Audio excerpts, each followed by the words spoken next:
sitting inside of a crock right now. The eggs here. I'm waiting for Archie Boy to get ready. We're gonna head into Akihabara today.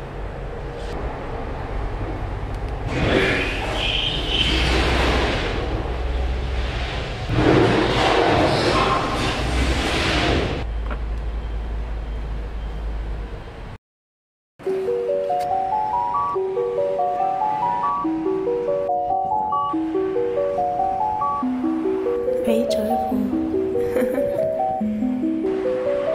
Rosie.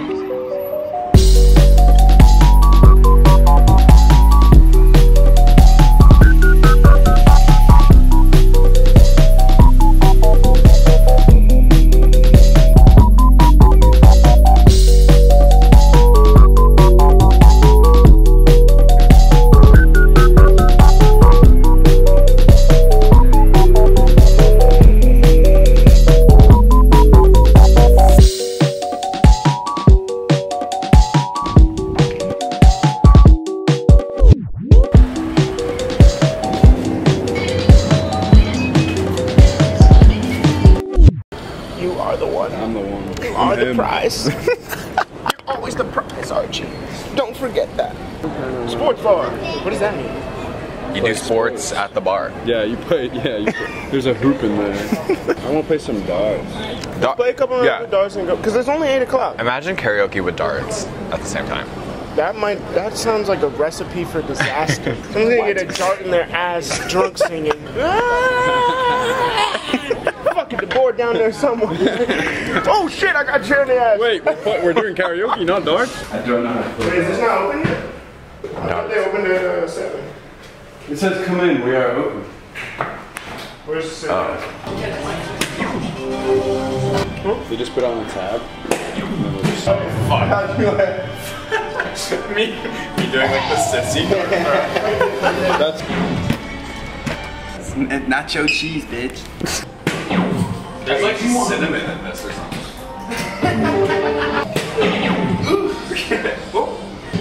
There's fucking cinnamon. There's cinnamon in that.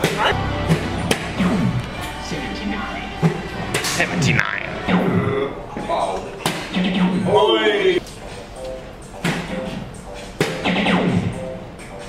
Is that more than that her son for teaching me? How do you say potato famine in Spanish? Hambruna de papa. Hambruna de papa.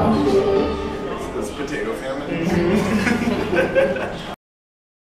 Tell me my baby ain't gonna see it. Maybe not nobody lie. Maybe they should one more time. Click every time. It's the time of the night. Something's wrong with my life. That I can't count on you. Mr. Telephone Man. There's something wrong with my life. When I dial my baby's number, I get a click every time. Dear Lord, when I get to heaven, please let me bring my baby. Many a young maid lost her baubles to my trade. I'd sooner buy the flying gravity. Oh, darling, I was dying to let you go.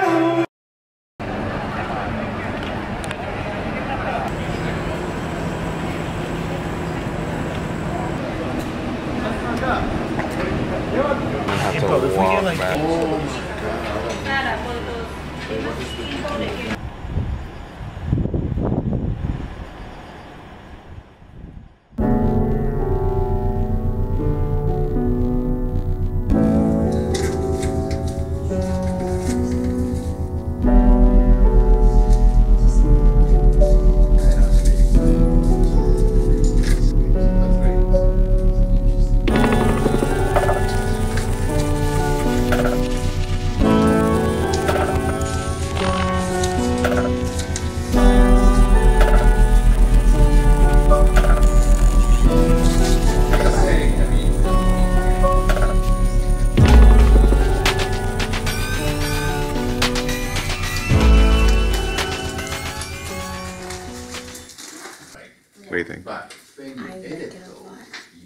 I center you?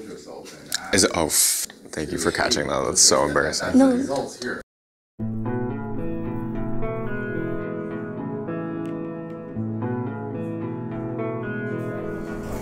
that's the type of art that people think of those pictures in their head before they paint it.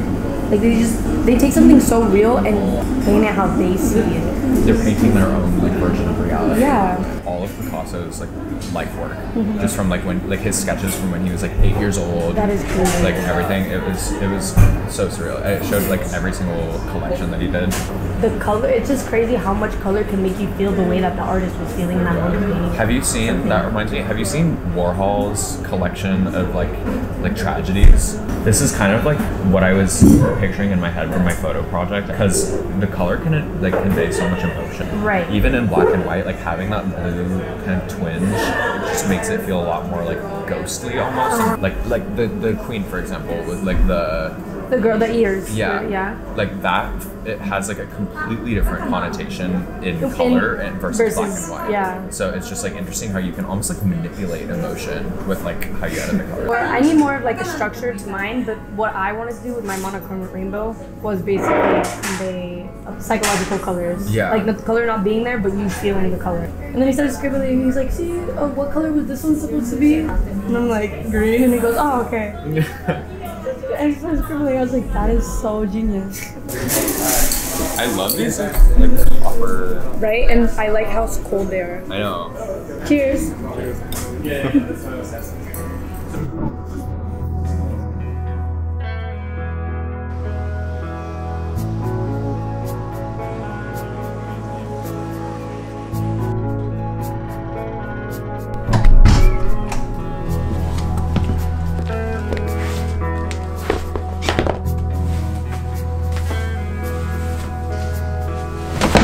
Oh my god.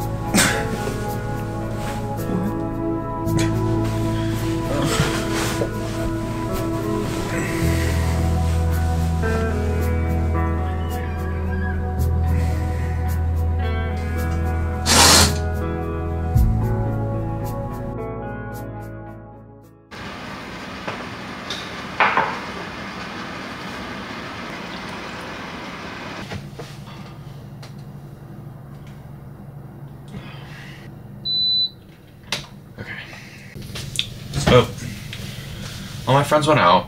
I'm just like, I don't want to say I'm burnt out at all, because I'm not, but like, I went on this whole rant last week about how I'm like fiending for adventure in Tokyo, but like, I don't know. These double-decker nights out in Tokyo city center are like sending years off of my life, like down the garbage disposal. Because like the way the train system works in Tokyo is the last train out is at 12:30-ish. Throughout the night, there's no trains running. So your options are to get an Uber, get a taxi, or stay out until the first train, which is at 5:30. So considering I currently reside roughly an hour outside of Tokyo city center, that means we get home around like 7 a.m. after a night out.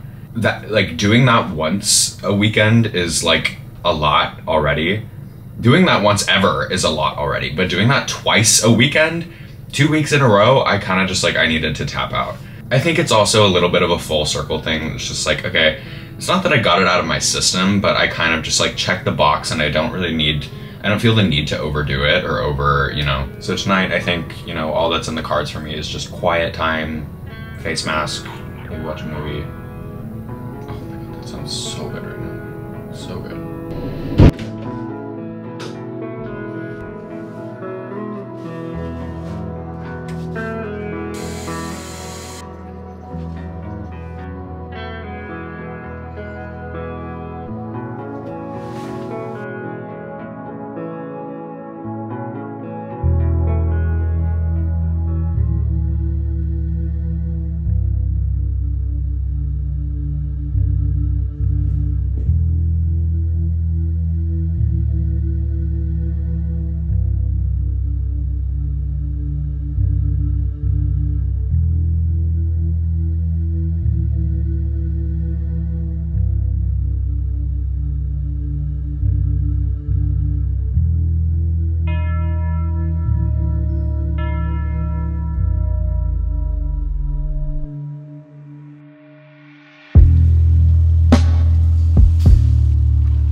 can't even be bothered. I don't have a plate in here.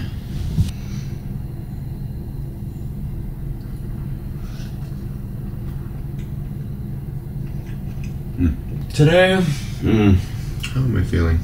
I think having a solo night was really overdue for me. My outlook is just like completely different than it was like 24 hours ago.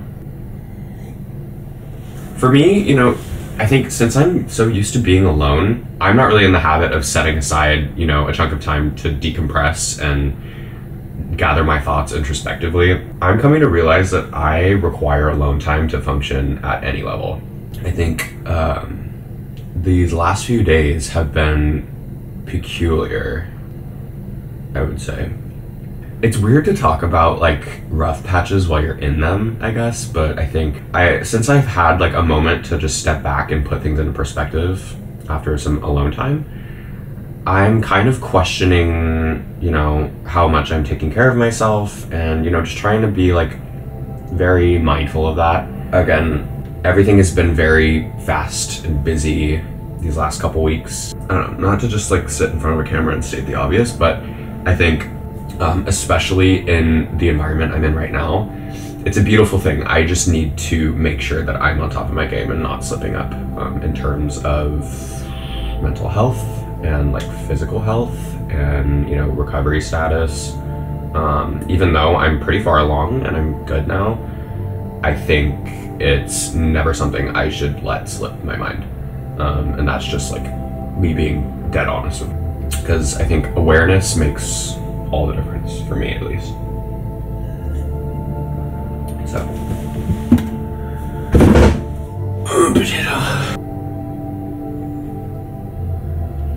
So today's plan, I think I'm just gonna ride out the pace of the weekend. I kind of like just, you know, slowing down a bit for now. I'm gonna head into the city and check out a museum because my photo professor is hosting a field trip right now.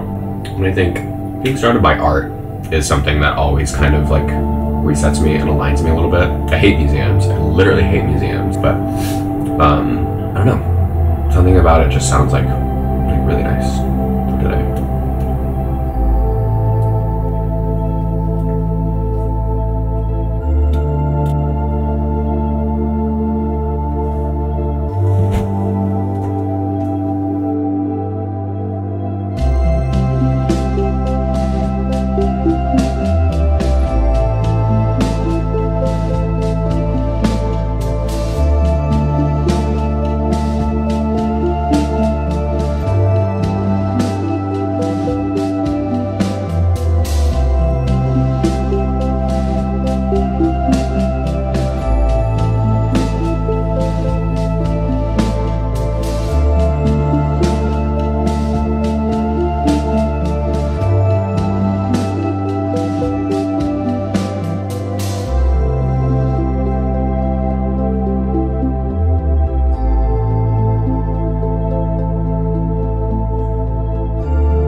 You know, if there's one constant in my life, it's bedtime tea.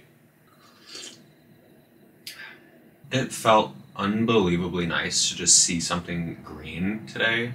I've kind of only been hanging around like Shibuya, Shinjuku, and like my school area and like Setagaya, and it's obviously all concrete, so it was super nice to just see like some greenery, some of the most beautiful shrines and temples up in Ueno, which none of that was on my agenda, but I'm really happy I stumbled upon it because, I don't know, it's just what I needed to see today, I think.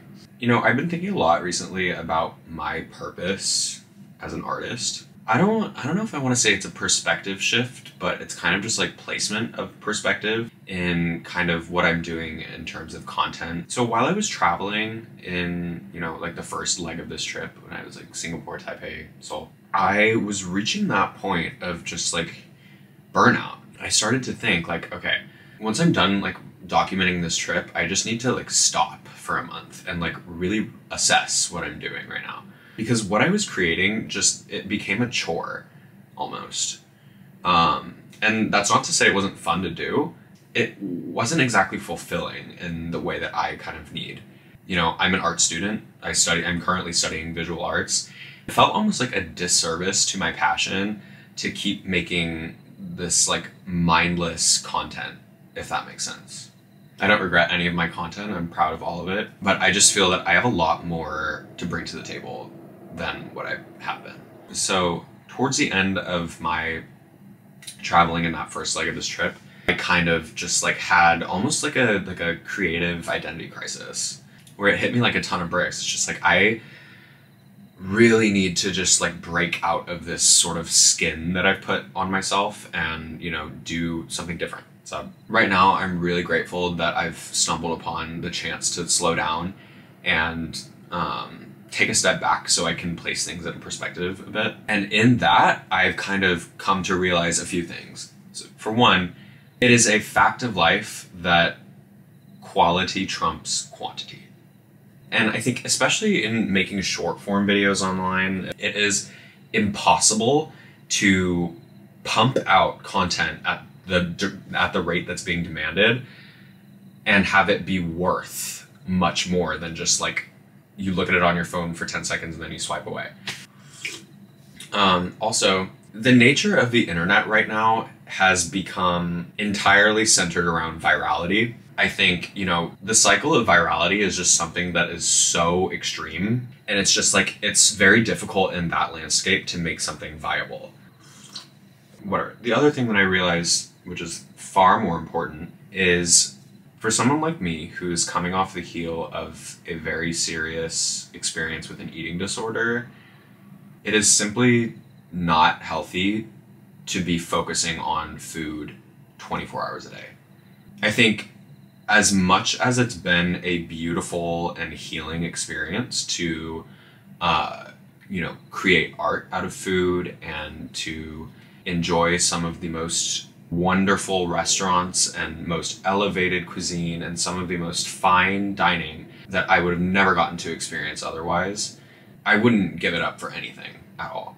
But I think it's a very slippery slope. And I guess I really haven't realized any of that until now.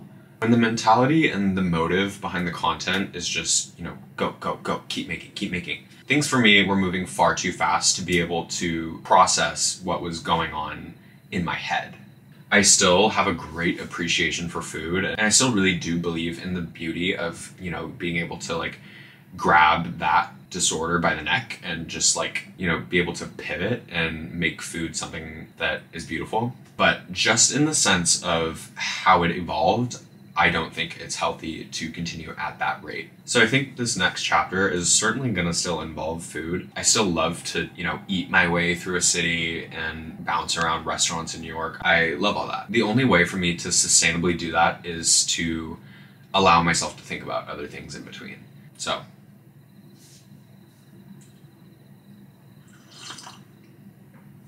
those are my thoughts on the day.